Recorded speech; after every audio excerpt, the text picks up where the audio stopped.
Hi everyone, we're here at John Sadler's Auto Repair. We have a 1998 Ford F-150 4.6 liter has an oil leak. First I thought it was coming from the front of the oil pan, then a little more investigation, there's an adapter that brings the oil filter to the rear of the engine and it's leaking up where it bolts behind the power steering pump, and I'll show you now.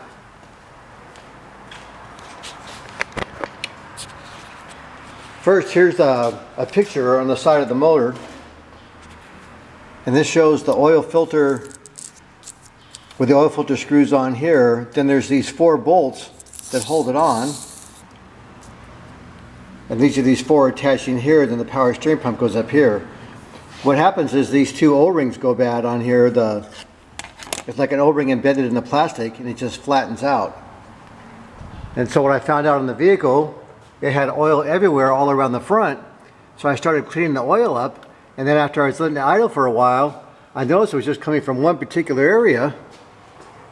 And we'll see if we can get a light right on it for you. Right where that housing bolts on, it's dripping out of there. So you can see how it's all wet on the bottom right there. So it's just dripping straight down there. But then it went down the frame rail and it goes all the way back to the transmission. So it's been leaking for a while. So what I'm going to do is get those 4 bolts off, and then this bracket is also bolted to the motor mount. And if you go underneath through a space up here, you can get to the bracket that holds the motor mount in. And I'm going to take those nuts off so I can just lift the mount up some. And then once I lift the mount up some, then I can get, it's got an attachment bolt to a bracket there. Then it's got a stud that's coming off the block with a nut right there. And I can pull it away just a little bit and slide the new gasket in and put it back together. So it's still a pretty big job, but it's a lot better than changing the oil pan. So, because it was so wet here, and everything else looks pretty good on it.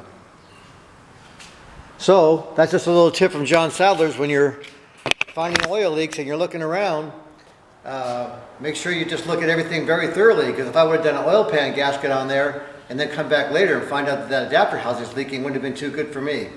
So I cleaned it up, did a thorough investigation, let the engine idle, watched it drip out of that area, and then it stayed wet on that area, so I know it was coming from there, and it was just blowing back over a period of time. So it's about 20 bucks for the gasket from Ford. You can probably buy it aftermarket, but I like to use just the Ford products on things like this, especially where you have a lot of labor involved. So everyone, thank you very much. Have a great day.